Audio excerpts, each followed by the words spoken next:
Israel mantém a ofensiva na faixa de Gaza, mesmo após a aprovação da ONU de resolução por pausas humanitárias. Medida aprovada na última quarta-feira, dia 15, contempla pausas humanitárias urgentes e prolongadas em toda a faixa de Gaza e inclui pedido de libertação imediata de refém do Hamas.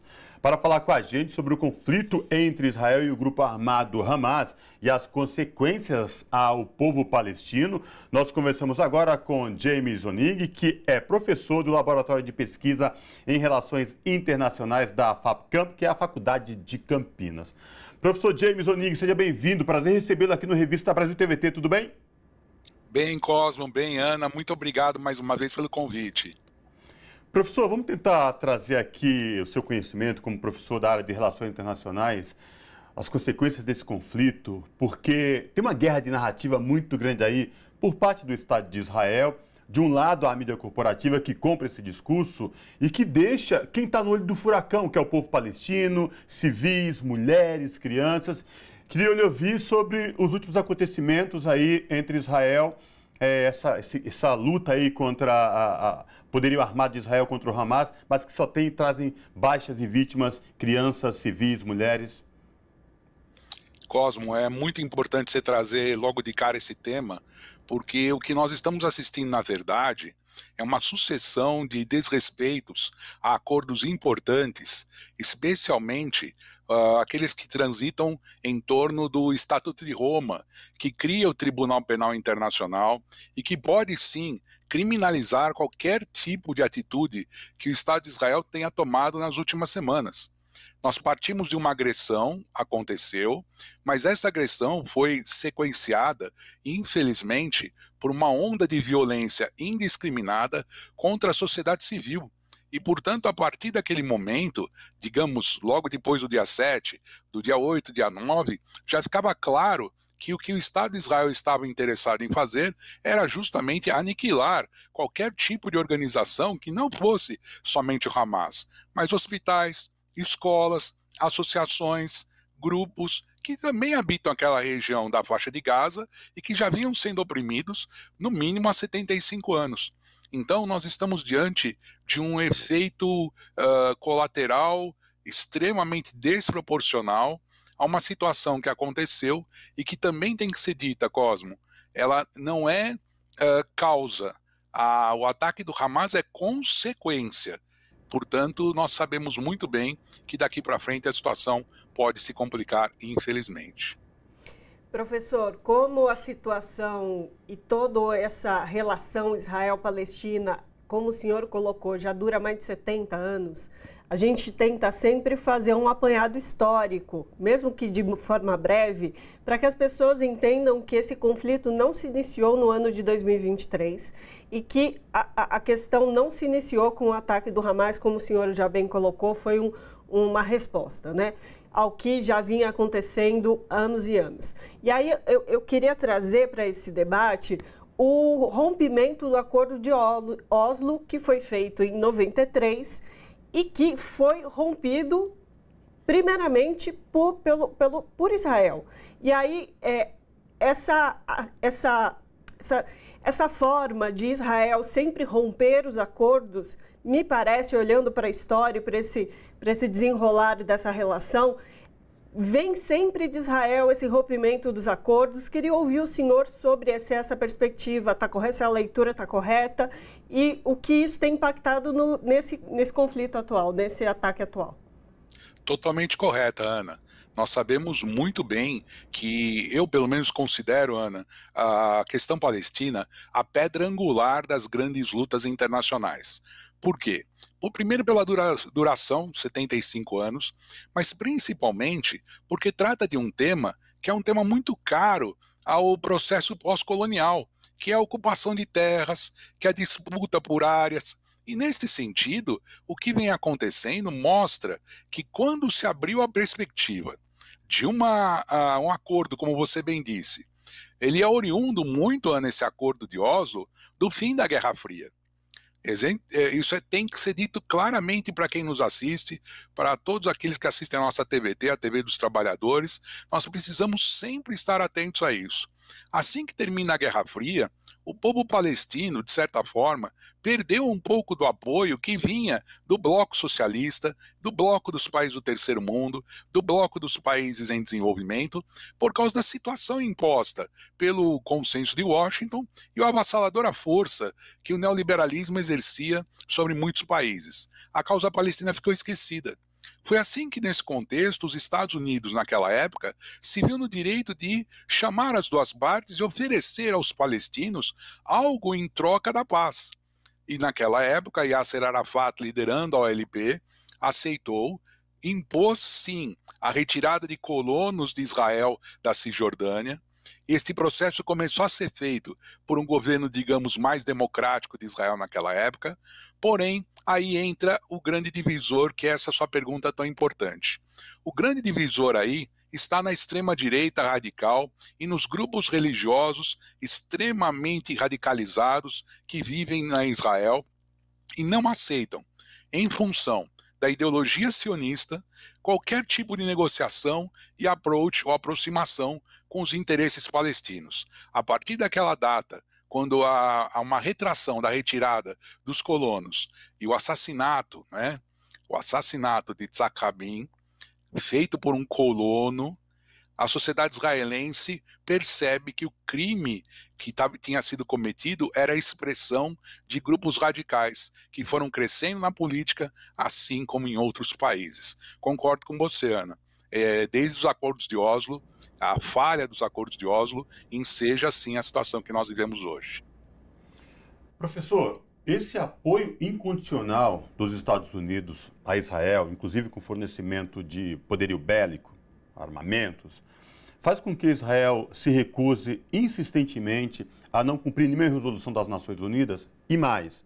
Esta guerra de narrativa, quando Israel fala que tem que atacar a faixa de Gaza por inteiro, ordena que as pessoas, mais de 2 milhões de pessoas saiam, mas aí ataques a prédios da Organização das Nações Unidas, hospitais, escolas, com a desculpa de que há Tunis e há militantes do Hamas nesses locais. Mas como assim, professor? São prédios da Organização das Nações Unidas, são hospitais, são escolas. Como assim? Cosmo, a situação é bem complexa e é tão grave que a gente precisa lembrar de alguns detalhes. Desde que o conflito começou, a ferocidade com que as forças de defesa de Israel adentram na Palestina demonstra que se busca aí, infelizmente, uma solução final para o tema do Hamas. Ou seja, eles não vão sossegar enquanto não assumirem que tenham desbaratado toda essa organização. Porém, nós sabemos que esta ligação dos Estados Unidos com Israel tem um caráter altamente protetivo. Os Estados Unidos enviaram para lá belonaves, ou seja, porta-aviões gigantescos para proteger Israel de possíveis incursões de mísseis vindos do Irã ou mesmo do Iêmen, que tentaram criar uma situação. Os Estados Unidos se posicionam imediatamente neste quadro. Então, aonde está o link disso? E eu vou fazer a mesma questão que a Ana colocou, só que agora com um detalhe a mais, Cosmo. Na virada do final da Segunda Guerra Mundial para a Guerra Fria, o governo israelense teve um câmbio muito sério interno. O movimento sionista passou por muitas divisões e quem emergiu foi um grupo nacionalista, muito mais de extrema-direita, na época, vamos dizer, de direita, que, apesar de manter ligações históricas com o seu passado coletivo, dos kibbutz, daquela história de ocupação com fazendas coletivas, ele rompeu com essa história, deixando isolados os kibbutz, digamos assim, mas se aproximou cada vez mais dos Estados Unidos. Então a ligação Israel-Estados Unidos vai crescendo ao longo dos anos 50 e 60, porque naquele período, Cosmo, o nacionalismo árabe se aliou à União Soviética. Então, por oposição, Israel se ancorou um pouco nos Estados Unidos. E esse ancoramento foi crescendo até chegar a essa situação que você descreve. Atacam hospitais, atacam escolas, assumem que estão entrando com força total e não acontece nada. A proteção dos Estados Unidos é o exemplo que vem a partir dessa transformação. Ou seja, no final da Segunda Guerra Mundial, até mais ou menos os anos 60, onde haveria o grande pan-nacionalismo árabe, o pan-arabismo, como eles diziam, Israel se viu, entre aspas, obrigado a se ancorar nos Estados Unidos, portanto o sionismo faz um movimento de direita muito forte naquele período. E professor, já que o senhor está falando do movimento sionista, a área que o movimento sionista diz ser território de Estado de Israel e que eles pretendem aí, né, fazer tomadas, como já vem fazendo já há tantos anos, atingem também outras nacionalidades, outros povos da região. E aí a minha pergunta, mais uma preocupação.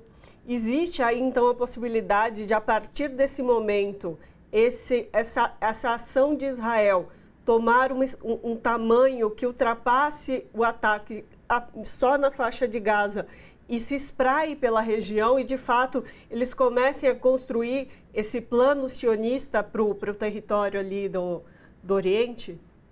Sim, Ana, o risco é muito grande, uma vez que forças políticas de outros países já têm se posicionado claramente contra esta situação. Eu devo lembrar numa escala de menos rigorosa para mais rigorosa. Vamos lembrar dos jovens de origem palestina que moram na Jordânia. Eles estão aos montes nas ruas, pressionando, alguns inclusive, Ana, querendo ir lutar a favor do Hamas naquela região, porém o governo da Jordânia, que tem uma outra postura diferente do povo, está mais alinhado com essa questão do colocar panos quentes até a solução acabar surgindo. Mas se nós formos para um outro lado, para o norte de Israel, ou seja, o sul do Líbano, onde você bem sabe, opera uma das organizações mais poderosas do Oriente Médio, que é o Hezbollah. E lá, Ana, quando o Hezbollah opera naquela região, nós estamos falando de uma organização que nasceu em 79 no Irã, encontrou eco em alguns países do Oriente Médio, mas onde ele se fortaleceu mesmo foi entre a população xiita, que se localiza no sul do Irã, e se transformou numa máquina política.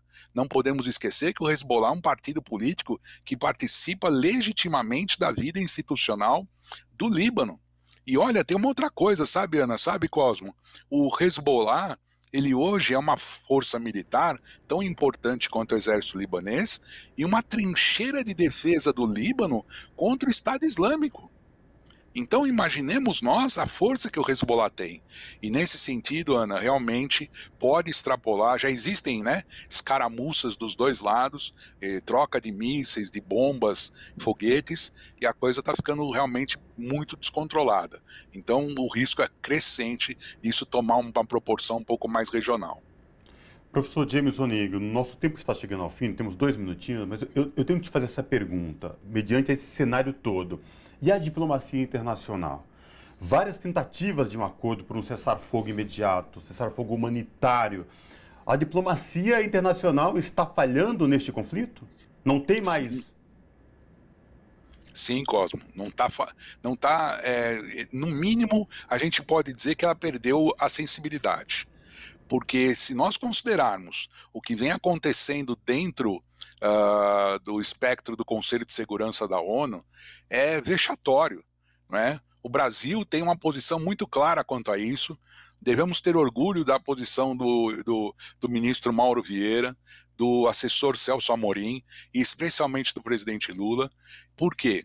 Eles colocaram claramente desde o primeiro momento a condenação dos atos do Hamas e num segundo momento que, à medida que o conflito escalou, o governo israelense praticava atos semelhantes àquele praticado pelo Hamas.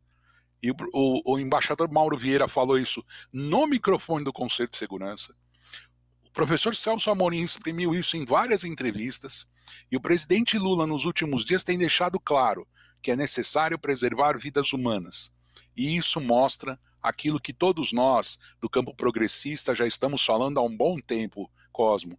Há uma falência do modelo de governança iniciado depois da Segunda Guerra Mundial e estruturado em torno do Conselho de Segurança da ONU e deste vergonhoso poder de veto. Se isso mudar, a gente pode ter talvez alguma grande esperança para uma governança global no futuro mais equitativa. Perfeito. Conversamos com James Oning, que é professor no Laboratório de Pesquisa em Relações Internacionais da FACAMP, que é a Faculdade de Campinas. Professor, muitíssimo obrigada pela sua participação e por toda essa explicação muito didática que o senhor fez para a gente desse conflito que às vezes é muito difícil compreender. E a gente tem que tomar muito cuidado para não cair em fake news, em desinformação, que é o que de fato vem ganhando corpo nesses últimos períodos. Muitíssimo obrigada por estar conosco. Eu agradeço, Ana, eu agradeço, Cosmo. Até a próxima. Até breve. Abraço.